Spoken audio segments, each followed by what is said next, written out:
एक छोटे से गांव में एक गरीब लड़की आयशा अपनी माँ ज़ोहरा और सतीले बाप करीम के साथ रहती थी।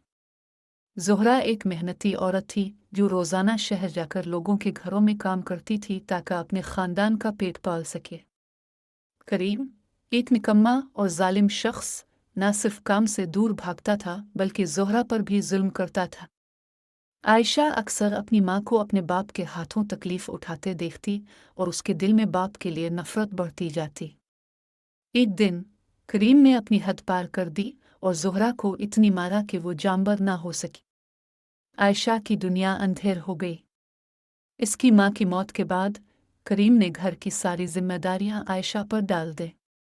आयशा ने अपनी माँ की जगह लेकर शहर के घरों में काम करना शुरू कर दिया। वो रोजाना सुबह शहर जाती और शाम को थकी हारी वापस आती।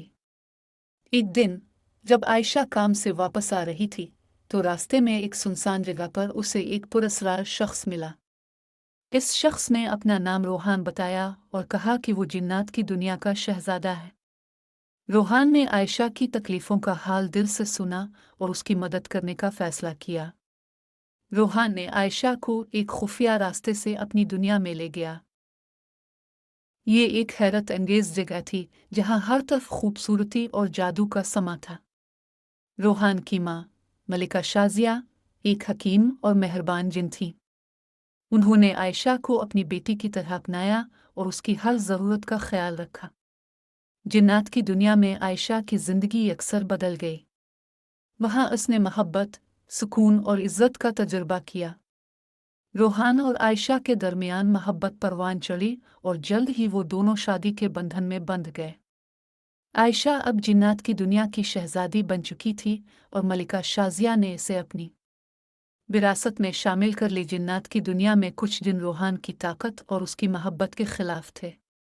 उन्होंने आयशा के खिलाफ साजिशें शुरू कर दी। एक दिन आयशा को खबर मिली कि रोहान को इन जिन्नात ने कैद कर लिया है जो उनकी मोहब्बत से खुश नहीं थे।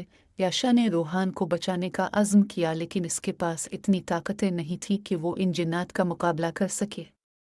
इसने मलिका शाजिया के बताए हुए जादुई हथियारों का इस्तेमाल किया और अपनी हिम्मत को मुजतमा किया। आयशा ने दुश्मन जिन्नात के खिलाफ जंग शुरू की। वो जानती थी कि रोहान की जिंदगी खतरे में है और वो उसे किसी भी कीमत पर बचाना चाहती थी। दुश्मन जिन्नात की तादाद ज्यादा थी और उनकी ताकतें भी ज्यादा थीं। आयशा ने बहादुरी से लड़ाई की लेकिन दुश्मन जिन्नात की तादाद और ताकत के सामने वो कमजोर पड़ने लगी। वो कई बार जख्मी हुई लेकिन फिर भी लड़ती रही। इसकी उम्मीद खत्म होने के करीब थी कि अचानक पीछे से एक नकाबपोश जंगजू नमूदार हुआ। नकाबपोश जंगजू ने आयशा की मदद की और उसकी ताकत इतनी ज्यादा थी कि दुश्मन जिन्नात का मुकाबला करना मुश्किल हो गया। नकाबपोश जंगजू ने बहादुरी और हिकमत से लड़ाई की और आयशा के साथ मिलकर दुश्मन जिन्नात को शिकस्त दी। जंग खत्म होने के बाद आयशा हैरान थी कि यह नकाबपोश जंगजू कौन है। इसने नकाबपोश का शुक्रिया अदा किया और उसकी शनाख्त जानने की कोशिश की। नकाबपोश ने नकाब उतारा और आयशा ने देखा कि वो उसकी बेटी थी जो इंसान और जिन्नात की ताकत लेकर पैदा हुई थी। आयशा की बेटी की ताकत और बहादुरी ने सबको हैरान कर दिया। इसने अपनी माँ और बाप की मोहब्बत और हिफाजत के लिए दुश्मन जिन्नात आयशा, रोहान और उनकी बेटी ने मिलकर जिन्नात की दुनिया में अमन और खुशहाली लाई। उन्होंने दुश्मन जिन्नात को मुआफ़ कर दिया और सबको एक दूसरे के साथ मोहब्बत और एहतराम से रहने का सबक दिया। ये कहानी आयशा की ज़िंदगी की मुश्किलात, इसकी हिम्मत और उसके ख्वाबों की ताबीर की दास्तान है। इसने साबित किया कि मोहब्बत और इंसाफ की ताकत हर जुल्म और तकलीफ पर गालिब आ सकती है। जिन्नात की दुनिया में आयशा ने न सिर्फ अपने मकाम को मजबूत किया बल्कि वहाँ की मलिका बनकर अमन और खुशहाली भी लाई।